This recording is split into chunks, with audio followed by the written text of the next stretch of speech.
안녕하세요. 시사팩토리 자매방송 정치팩토리의 진행자 강승복 엔지니어입니다. 저희 1부에서도 아까 인터뷰했지만 남구청장 재선거가 한 달이 앞으로 다가왔습니다. 그래서 1부에서는 더불어민주당 김석겸 후보를 모셨고요.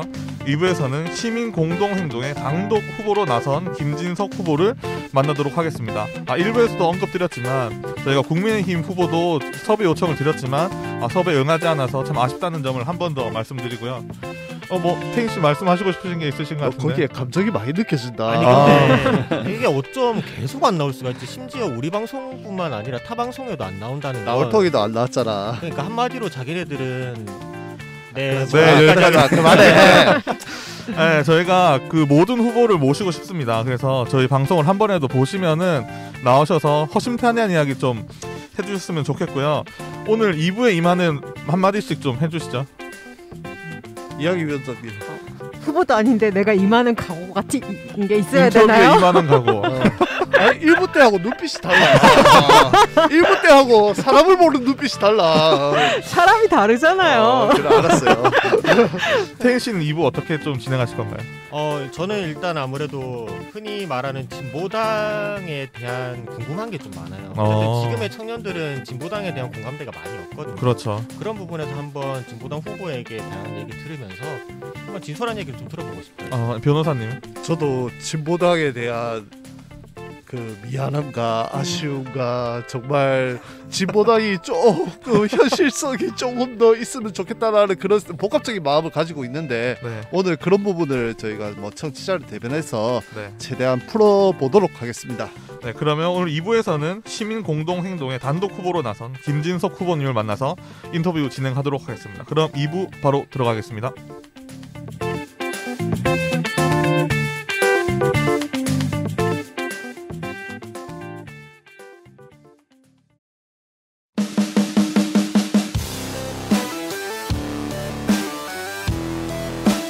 지금 이 사람.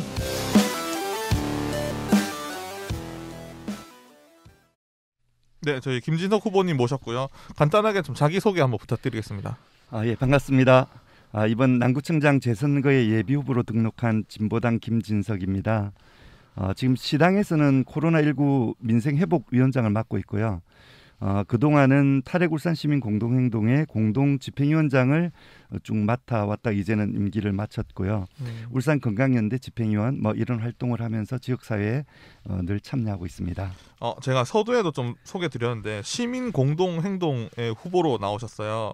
그래서 이게 최종 선출일은 7일 오후 6시라고 하는데 정말 이게 시민공동행동이 좀 어떤 의미인지 좀 설명 부탁드리겠습니다. 예, 사실 일당 독점으로 30여 년 지방자치를 이렇게 석고해왔던 이런 그 과정에서 이제 국민들이 원했던 것은 새로운 변화를 원했었고 그래서 2018년도 지방선거 때 민주당에게 큰 힘을 모아주었습니다. 근데 이제 3년이 지나고 나서 그 마음들이 실망으로 바뀌면서 정말 남구 재선거를 통해서 남구에서라도 제대로 된 어떤 진보 행정을 만들 수 있도록 해보자. 이런 취지로 이제 시민단체들과 노동민주노총 또 진보정당들의 주요 인사들이 이제 결성해서 남구의 변화를 만들기 위해서 만든 단체라 보면 될 것 같습니다. 그럼 하나만 더 질문 드릴게요. 민주당에도 많이 좀 운을 두드리셨나요? 아니요. 애시당초 민주당은 여기에 참석하지 않는다라는 이런 판단들을 다들 하셨던 것 같아요. 제가 시민공동행동의 핵심이 아니다 보니까 그건 알 수가 없는데 왜냐하면 그 후보는 어느 정당을 가리지 않고 개방해놓고 있었거든요. 근데 민주당과 충분히 교감을 가지고 이렇게 요청했다는 이야기는 제가 듣지는 못한 것 같습니다. 참고로 말씀드리면 시민공동행동 같은 경우는 이제 이 보궐선거의 원인 제공자인 더불어민주당은 후보를 공천하지 않는 게 옳다. 오히려 남구청이라는 행정 권력을 남구 시민들에게 돌려드리는 게 필요하다. 라는 취지에서 시민 공동행동이라고 네. 출범을 한 걸로 알고 있습니다. 맞습니다. 여기서 제가 그 말씀을 드렸어야 되는데 한 가지 궁금한 게 시민 공동 행동이라는 게 어쨌든 네. 그러면 남구민 전체에 해당하는 얘기잖아요. 시민들이. 예. 근데 이 시민들이 정말 남구민 전체에게 홍보가 된 건지 그 남구민들 전체의 목소리가 담겨서 이런 단체라고 하나요? 이런 게 만들어진 건지 궁금하거든요. 단지 진보당 소수에 의해서 이런 시민 공동 행동이 만들어진 게 아닌지 네. 한마디로 그들끼리 해먹으려고 만든 게 아닌지라는 의문이 들 수도 있어서 심하게 저는 말한다. 먹으려 만들었다니.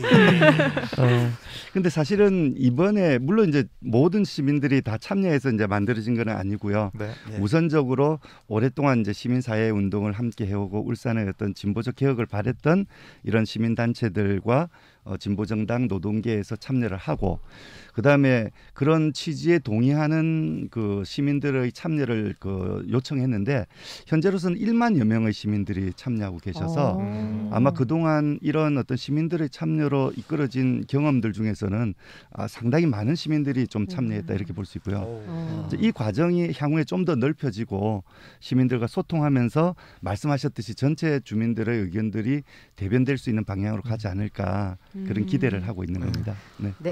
참 슬픈 질문입니다. 네. 오랫동안 연거푸 낙선을 하셨는데 저희가 이런 분을 표현할 때 연쇄 출마자라고 표현할 부분도 있어요. 네. 그 이유, 그 낙선을 꽤 많이 하셨는데 그 이유가 뭐라고 분석하고 계신지. 뭐 사실 다 아시다시피 울산에서는 이 거대 양당의 어떤 이 기득권 정치가 거의 이렇게 이제 힘있게 진행되고 있었고 남구는 특히나 좀 어려웠습니다. 네. 사실은 그 2010년도에는 제가 49.34% 정도까지 받으면서 당선권에 근접한 적도 있었지만은 어쨌든 이 영남 지역에서 진보 정당으로서 이렇게 당선하는 게 쉽지는 않았던 과정들이었던 것 같고요. 저한테도 그런 점에서 본다면 좀 더 쉬운 길로 가서 당선되고 나서 좀 네 뜻을 펼치면 되지 않느냐 이렇게 하시는 분들도 좀 많았는데 저는 제가 볼 때는 이미 그 선택을 하는 순간 저는 기성 정치인과 아무것도 다를 게 없는 그런 정치인이 될 수밖에 없고 네. 결국 제가 이제 생각하는 부분들이 소수 기득권 정치를 대변하는 게 아니라 대다수의 어떤 노동자 서민 이런 주권자를 대변하기 위한 정치를 펼친다면 결국은 이 어려운 길이라도 자고우면하지 않고 계속 뚝뚝 걸어가는 것이 바른 길이지 않는가 생각하고 있습니다. 네, 거기에 이어서 질문을 드릴게요. 이번 재선거 후보자 경쟁에서 총 지금까지 현재까지는 총 이제 후보님 포함해서 3분 나오셨는데 김진석 후보 그리고 서동욱 후보, 김석겸 후보 이렇게 비교했을 때 본인의 가장 큰 강점이 뭐라고 생각하시나요? 저는 좀 남들이 이야기하건대 끈기 또 진정성 이런 이야기를 좀 많이 합니다.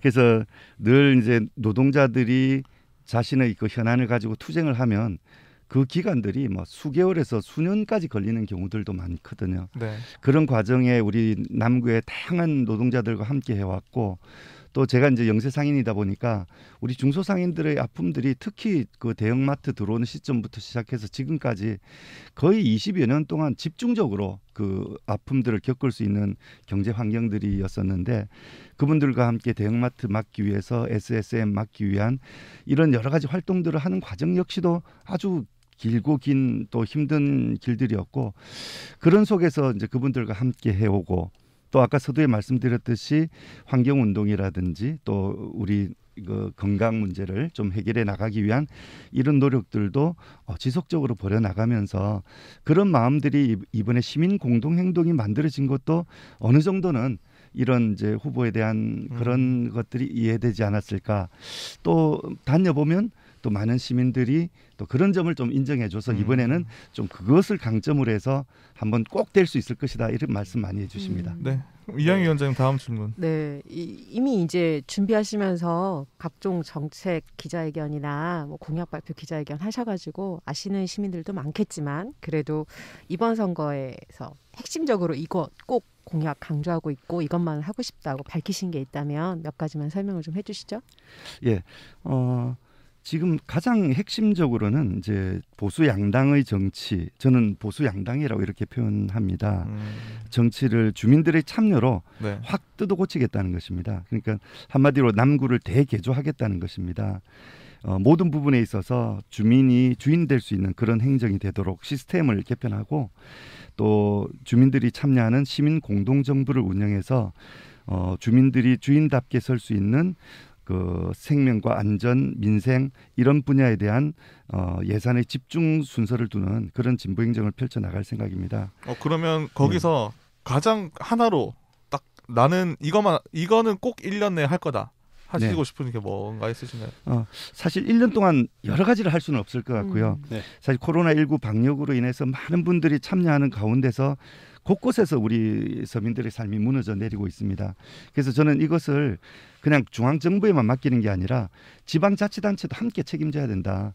그래서 나는 남구가 된다면 남구라도 비상 시기로 선포하고 네. 예산을 전면 재편성해서 지금 꼭 필요하지 않은 예산들은 좀 뒤로 미루고 뭐 공업탑 로타리에 뭐 들어선다는 뭐 그런 공중보행로라든지 이런 것들은 과감하게 폐지해서 이런 예산들이 그런 곳곳에 쓰러져 가고 있는 서민들의 삶을 일으켜 세우는데 1년 2개월을 집중 투자해서 1년이 지났을 때 그래도 조금은 좀 약간은 숨을 쉴 수 있는 그런 위안이라도 느낄 수 있는 그런 행정을 펼쳐보고 싶습니다. 그 8번으로 바로 넘어갈게요. 네. 그 지금 말씀 주신 것 중에 이제 그 코로나19로 인해 가지고 이제 뭐 예산안 중에서 그 불필요한 예산을 제외하겠다라는 이제 그 맥락의 취지가 지금 드리는 질문하고 똑같은 것 같은데 네. 그 저희가 그 공약상을 보면 민생 경제 회생을 위해서 순세계 잉여금으로 국민들에게 500억 원을 풀겠다고 밝히기도 하셨어요. 네. 남구청에 부채가 없나요? 197억 정도가 있고, 근데 사실 부채가 제로인 것 자체가 이제 꼭 이렇게 이제 그 건전한 건 대단한 것은 아니니까. 아니라고 네. 생각하고요. 그래서 이런 정도의 부채가 문제가 되지는 않을 거라 생각하고요. 네.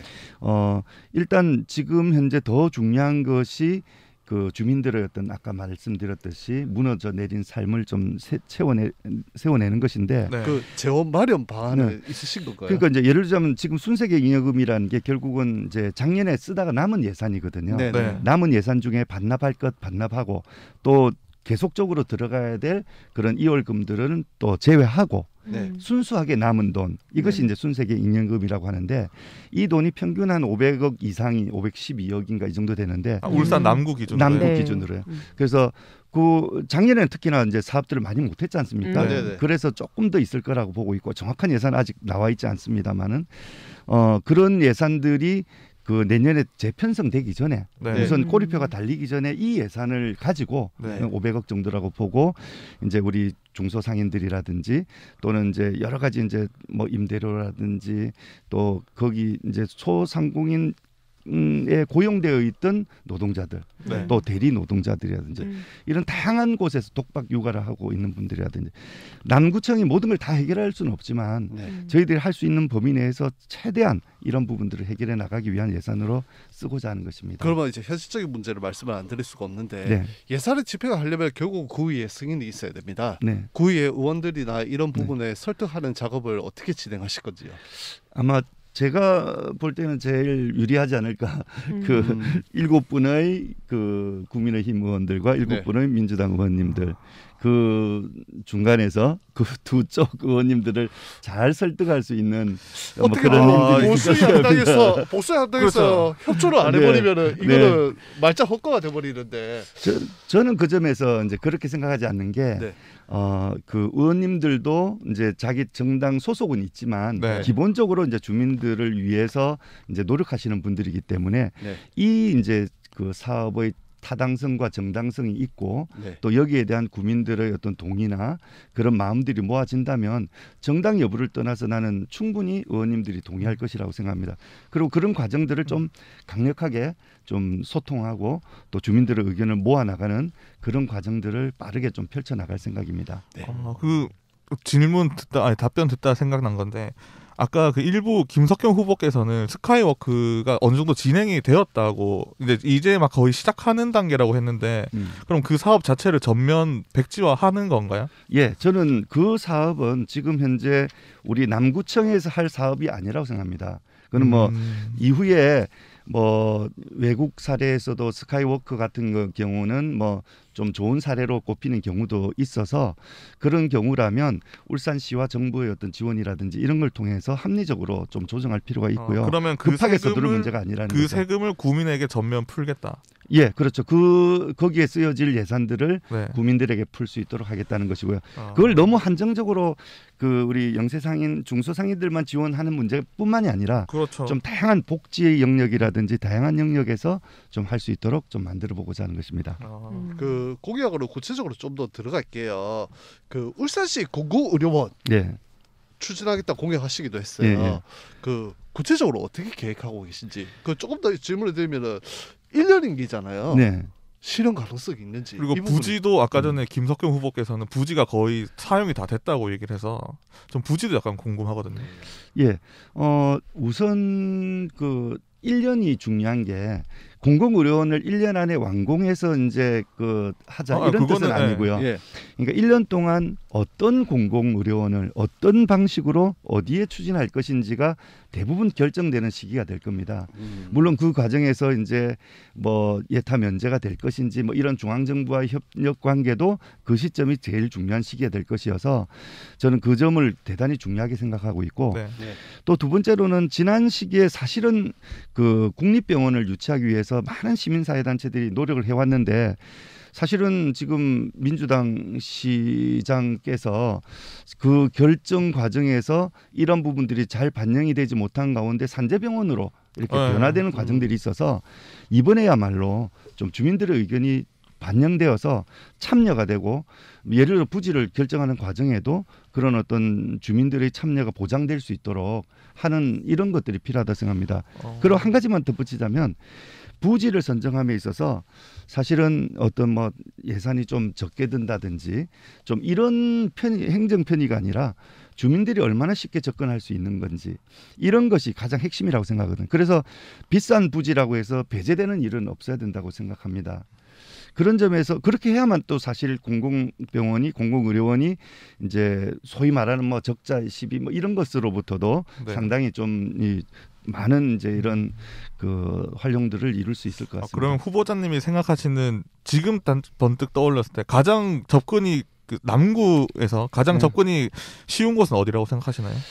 이야기해서 이게 어떤 파장이 있을지는 모르겠지만 네, 뭐 굳이 말씀드리자면 저는 지금 현재로 보자면 농수산물센터 부지가 가장 중요하다고 생각하는 게 뭐냐면 특히 이제 지금 석유화공단 쪽으로는 그 과거에 저 병원이 하나 있다가 지금은 이제 또 빠져버리고 하면서 거기에 의료적인 시스템도 갖춰지지 않고 있고 그런 점에서 접근성이 굉장히 좋기도 하고 뭐 동구나 북구와의 그 이제 이 거리도 좋은 것 같고요. 교통 특히 약자들이 이제 이 버스라든지 향후에 뭐 여러 가지 그 뭐라죠? 트램이라든지 이런 부분들이 좀 이제 만들어진다면 그 노선이 있는 것도 알고 있어서 모든 점에서 봤을 때 비용이 상당히 비쌀 거라는 것을 제외한다면 그 지역이 합리적 대안이 아닐까 하는 생각을 해봅니다. 접근성의 측면만 보면 참 좋네요. 네. 중구 유권자들이 화내실라나? 중구 유치 안 하고 남구에 만든다는데 이양이가 동의해줬어 이러실라나? 다음번으로 넘어갑시다.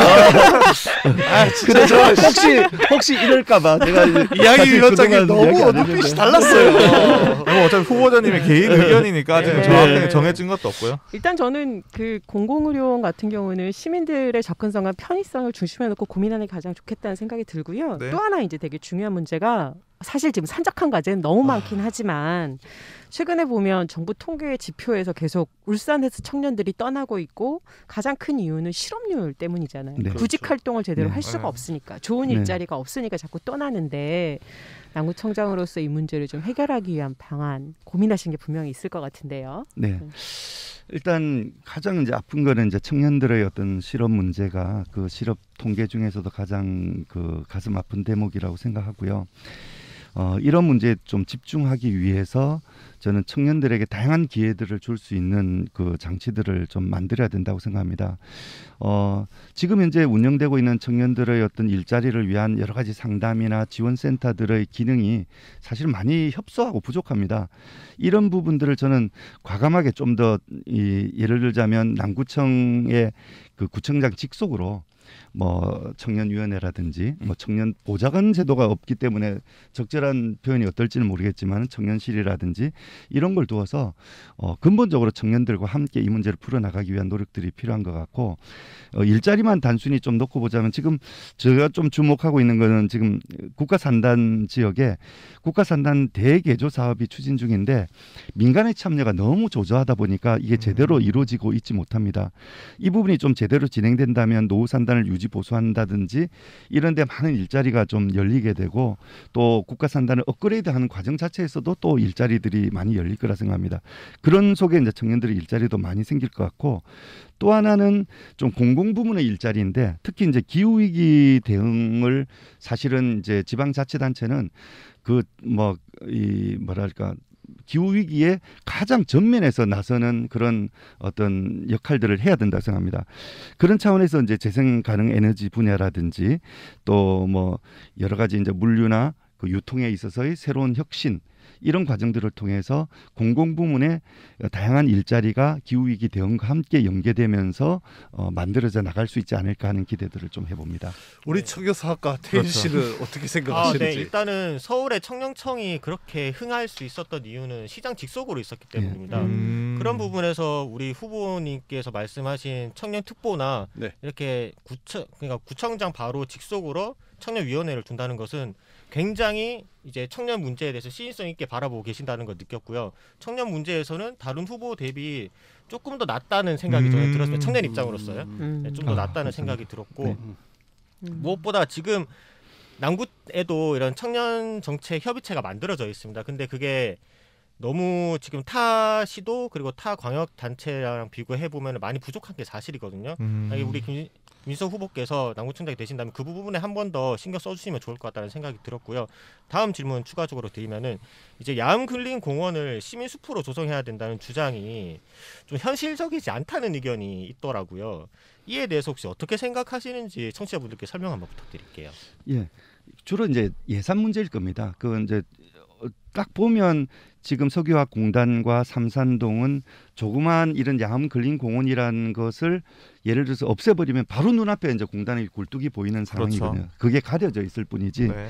그래서 이제 이곳을 숲으로 조성하는 거에 대해서는 뭐 이견의 여지가 별로 없을 것 같습니다. 근데 예산이 많이 들어가기 때문에 이런 이야기들이 나온 거라 생각하는데 저는 지금 그 교통에너지 환경세라고 해서 네. 국가에서 지금 15조 원 정도를 걷고 있는데 그중에 7조 원 이상이 울산 산단에서 지금 들어가고 있는 비용이거든요. 네.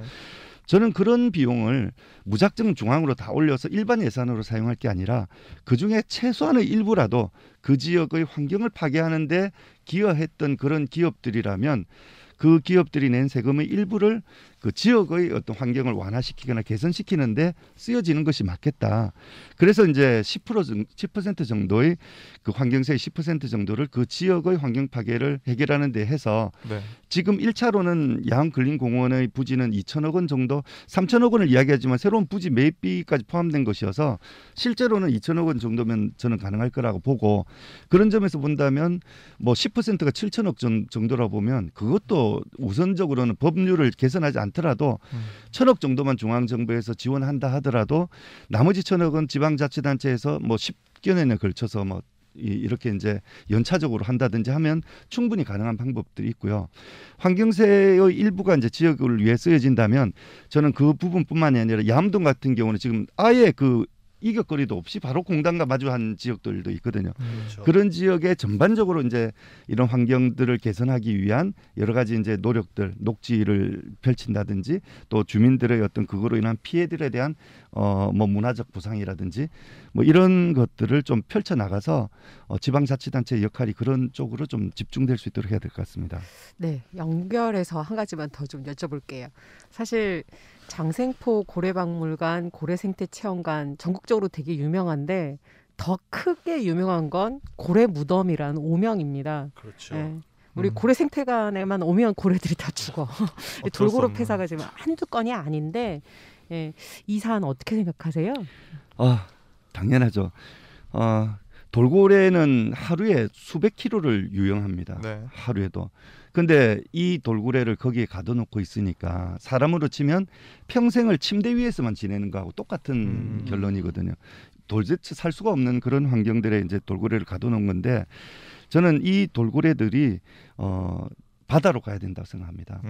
바다로 가기 위한 프로젝트가 쉽지는 않습니다. 그렇죠. 지금 그동안 이제 서울에서 이제 이렇게 돌고래들을 이 남방 돌고래들을 보내기 위한 여러 가지 노력들도 있었던 걸 아는데 그것을 위한 프로젝트를 지금부터 과감하게 좀 짜고 그 TF를 구성해서 돌고래를 바다로 보내기 위한 노력들을 진행해야 된다고 생각합니다. 그러면 이 고래 체험관 자체가 그냥 영상으로만 보여지는 어쩔 수 없는. 예, 저는 그렇게 생각합니다. 저는 지금 현재 그 고래를 사실은 고래를 가두어 놓고 고래의 어떤 쇼 같은 것들을 보면서 느끼는 그 즐거움을 이제는 그 즐거움이라고 느껴서는 안 되고 시민들도 점차 거기에 대해서 그렇게 생각하지 않는다고 생각하고 그 대신에 그런 공간들은 저는 오히려 그 예를 들어서 희귀 어종들이 이제 여러 가지로 생태적 어려움을 겪고 있는 부분에 대한 연구나 또 이런 것을 위해서 그 공간들을 활용할 수 있는 방안들도 충분히 있다고 생각하거든요. 그렇게 하고 고래에 대해서는 직접 체험한다든지 지금 현재 시설을 이용하는 방안들은 뭐 충분히 아이디어를 가지고 비용을 많이 들이지 않더라도 할 수 있는 방안들을 찾을 수 있을 것 같습니다. 변호사님은 현실적인 질문입니다. 다음 질문인데 자 지난해 동구 지역 총선 결과를 보셨잖아요. 그 진보당하고 민주당 표가 갈라졌습니다. 그래서 국민의힘 후보가 당선이 되긴 했는데 일각에서 지금 그 동구 총선 결과가 이번 남구 그 구청장 재보궐에서도 일어날 것이라는 전망이 있어요. 그래서 그 민주당하고 진보당 간의 단일화 가능성은 어떻게 생각하시는지요? 우선 민주당에서는 이미 제가 보도를 본 바로는 뭐 중앙당과 시당에서 그런 의사가 없는 것을 이제 확인하고 있습니다. 뭐 어쨌든 그거는 그쪽에 정확한 내용이 어떤지는 잘 모르겠고요. 일단 그 민주당과 단일화해야 되겠다라고 말씀하시는 분들의 고민을 충분히 이해하죠. 어쨌든 이제 국민의힘에게 다시 또 이렇게 도로 행정을 맡기는 것은 맞지 않는 거 아니냐 하는 그런 이제 소망이고 바람이어서 그런 마음들을 어떻게든 잘 받아서 이번에 국민의힘을 이겨야 되는데 좀 더 좀 중요하고 분명한 문제가 저는 있다고 생각합니다. 이번 남구청장 재선거 자체가 사실은 민주당의 부정선거로 인해서 이제 이루어진 것이고 여기에 이제 많은 혈세가 들어가게 되는데 그런 점에서 본다면 그 책임이 민주당에 분명히 있다고 볼 수 있고 또 민주당이 이제 국민 앞에 그 당헌 당규로 이렇게 한 약속들을 이번에 바꾸면서 이제 출마까지 시키고 있는데 울산 남구가 그렇게까지 해가면서 1년 2개월짜리의 이 남구청장을 다시 한번 해야 된다는 이런 정도로 민주당이 의미를 둘 수 있는 선거인가 하는 점에 대해서 사실은 뭐 많은 시민들이 동의하지 않을 거라고 생각합니다. 그런 점에서 본다면 민주당은 지금이라도 사실 민주당 스스로도 이 당선이 참 쉽지 않다는 것을 저는 판단하고 있을 거라고 생각하는데 그렇다면 과감하게 민주당이 그 이번 선거에서는 출마하지 않는 것이 맞지 않을까. 그것이 오히려 2022년도에는 보다 나은 환경을 만드는데 도움이 될 거라고 저는 생각합니다. 네. 그러면 아까 김석겸 후보님에게도 말씀드렸는데 역대 결과를 봤을 때 그리고 네. 직접 이제 몇 표 차이 안 나서 이제 떨어지신 적도 있는데 그 동구 상황처럼 정말 국민의힘이 당선될 거를 뭐 어떻게 보면 막는 입장에서는 더 이상 진전이 될 가능성이 없다고 생각하시나요? 지금 현재로서는 그 저희가 그런 그 말씀도 기자회견 때 말씀드렸는데 정말 그 진정성 있는 그 단일화를 그 민주당에서 생각한다면 중앙당과 시당에서 네. 명확한 이게 정치 공세가 아니라 저는 동구 사례를 정치 공세의 대표적인 경우로 보고 있거든요. 음. 그런 식의 경우 결국은 저는 거기서 김종훈 후보가 많이 좀 휘둘려 버렸을 거라고 생각하고 결과적으로 낙선하는데도 영향을 미쳤을 거라고 생각합니다. 이렇게 단일화에 대한 것이 진정성 있게 제대로 진행된다면 의미를 가질 수 있겠지만 실제로는 가능성이 별로 없으면서 공세 차원에서만 진행되는 단일화는 사실은 도움이 되지 않는다는 것을 우리가 그 교훈을 통해서도 확인할 수 있고 네. 특히나 이번 같은 경우에는 민주당은 단일화에 대한 그런 입장보다는 스스로 그 후보를 사퇴하는 것이 옳다 이렇게 좀 생각하고 있습니다. 네. 사실 남구청장 재보궐선거에 대해서 시민들이 아직까지는 많은 관심을 보이고 있지 않아서 개인적으로는 좀 안타까운데 요새 시민들한테 핫 이슈는 이거 같아요. 가덕도 신공항 그리고 동남권 메가시티 과연 이게 울산에 좋을지 나쁠지 좋다면 또 어떤 청사진이 가능한지 이런 게 관심이 많은데 김수석 후보님은 실제로 이 문제에 대해 좀 어떻게 생각하시는지 궁금합니다. 네. 저는 이 가덕도 신공항이야말로 졸속행정의 대표적인 사례가 될 가능성이 많다 이렇게 생각합니다. 사실 그 이명박 정부에서 4대강 사업에 20조 원 이상을 이제 쏟아부었다고 하는데 이 가덕도 신공항 건설도 그 이상으로 든다는 이야기들이 있고 그럼에도 불구하고 예비 타당성 면제까지 해 나간다면 이 사업이 제대로 된 이 감시와 이런 속에서 이루어질까 하는 점에서 일단 심각한 우려를 하고 있고 더더군다나 지금 기후 위기에 대한 이런 어떤 전면적인 노력들이 국가와 지방자치단체 차원에서 이루어져야 되는데 이런 대형 그 환경 파괴를 수반하는 토목 사업이 또 제가 볼 때는 제가 이 아직 전문성이 떨어져서 그런지 몰라도 가덕도에 그러한 공항이 들어서게 된다면 너무나도 많은 이 그 환경 파괴들이 일어날 수밖에 없는 지정학적 환경들로 저는 예상이 되더라고요. 그래서 이러한 부분들은 너무나도 좀 졸속적으로 이렇게 추진해서 선거를 앞두고 찬반 논의를 몰아나가는 이러한 행태 자체가 우선 근본적으로 잘못돼 있고 그리고 그러한 어떤 환경 파괴나 기후 위기에 대한 어떤 전반적인 노력을 고려하지 않은 그런 것이라는 점에서 저는 가덕도 신공항 건설에 대해서는 반대를 합니다. 네, 오늘 뭐 좀 길게 말씀을 해주셨는데, 저희가 이제 정치 팩토리 청취자, 좀 시청자들한테 마지막으로 좀 한마디 해주시죠. 네. 저는 이번에 그 사실 10번째 도전을 하게 됩니다. 제가 이랬어요. 연세 너무 출마자라고 말씀을 드립니다. 저 앞에 이항희님도 좀 만만치 않으신 분이긴 합니다만, 근데 이제 저는 정말로 그렇게 하면서도 힘들다고 이렇게 크게 느끼지는 않았습니다. 물론 옛날에 이제 이런 때도 있었습니다.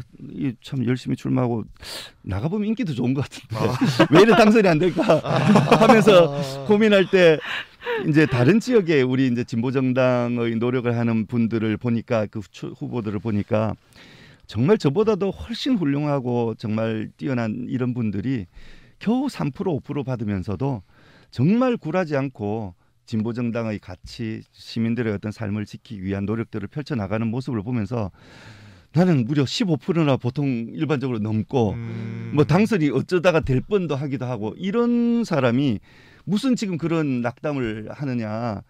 정말 나는 너무 부끄러워서 그런 마음을 느낀 적도 있었는데 그런 것들이 사실은 저나 또 함께하는 분들의 마음들이어서 그렇게 이제 쉽지는 않은데 나이가 이제 많이 들다 보니 이제 얼마나 제가 오랫동안 할 수 있을지 이런 것들은 올해가 이제 59입니다만 그래서 이제 이번에야말로 꼭 승리할 수 있도록 특히 이제 이번에 시민 공동 행동이라는 것이 사실 어떻게 보면 뭐 그런 모임이 있을 수도 있겠다 이렇게 생각할 수 있지만 우리 이 진보 정치 이런 과정에서는 쉽지 않은 이런 단결과 힘의 모집이어서 그리고 이제 그동안 또 지난번 2018년도에 사실은 이제 전략적으로 민주당을 선택하면서 아까 그런 말씀도 좀 하셨지만 진보 정당에 대한 약간의 어떤 뭐 그런 이제 미안함과 뭐 이런 마음들도 조금 있었던 부분들을 이번에는 좀 다 모아서 반드시 남구의 변화를 만들 수 있는 선거 승리 꼭 이뤄낼 수 있을 거라고 확신합니다. 오늘 인터뷰 감사하고요. 다음에는 조금 더 프리한 모습으로 좀 약간 질문 답변 없이 저희가 함께 좀 후보자를 알아갈 수 있는 시간을 가질 수 있으면 좋겠습니다. 그럼 후보자님 여기서 인사드리도록 하겠습니다. 오늘 고생하셨습니다. 네, 감사합니다. 감사합니다. 고맙습니다. 끝까지 건강 관리 잘하십시오. 네, 고맙습니다. 네, 나가주시면 돼요. 네, 감사합니다. 오늘 이제 후보자님 모셔서 좀 같이 이야기했는데 헤드폰 네. 이야기했는데 좀 전반적으로 좀 어떻게 느끼셨나요? 뭐 김석경 후보님도 그렇고 김진석 후보님도 그렇고. 뭐 1, 2부 다 한꺼번에 지금 이 자리에서 얘기하기 조금 어려움이 있는데 짧은 시간이긴 하지만 후보의 진면목 이런 걸 조금씩 엿볼 수 있는 시간으로는 충분한 것 같아요. 저는 사실 이렇게 전형적인 관료 출신의 네. 후보와 그리고 오랫동안 제야에서 묵묵히 자기 길을 가고 있는 요새 출발하고 있는 진보 정치인의 이제 진면목은 충분히 청취자들이 느끼셨을 거다라는 생각이 들고 서동욱 후보가 네. 이런 자리를 마다한 것에 대해서 땅을 치고 후회할 수 있도록 우리 청취자들이 표로 좀 혼쭐을 내주셔야 되지 않을까. 그렇죠. 이런 표나 생각이 아니면 잠깐 드네요. 사무실로 전화로 좀 많이 해서. 빨리 여기 와서 이야기 좀 하라고. 우리 너에 대한 정보가 없다고. 오늘 이야기위원장님 눈빛이 1부와 2부가 달라가지고 제가 마주보고 왜 있는데 그러세요? 너무 2부에서 사랑스러운 눈길로 쳐다보고 계시는 같은 진보. 어쨌든 저도 이제 이야기위원장님하고 그 느낌이 똑같았어요. 그래서 제가 1부에 늦게 왔지만은 들어와서 네. 좀 뭐라 해야 될까나 약간 폭주하는 형태로 이제 했고 사실 정치라면 제가 바로 바라보는 정치 시각이 정치자하고 같을 수는 없을 거예요. 그렇죠. 하지만 저는 일반 관료와 정치인의 시각은 조금 달라야 된다고 저는 생각을 하고 네. 정치인이면은 명확하게 자신의 생각을 이야기를 해야 된다라는 생각을 갖고 있어서 제가 1부 때 약간 쪼았고요. 물론 이제 우리 민주당원인 아니요, 민주당 없어요. 민주당 없어요? 네, 제가 착각을 했군요.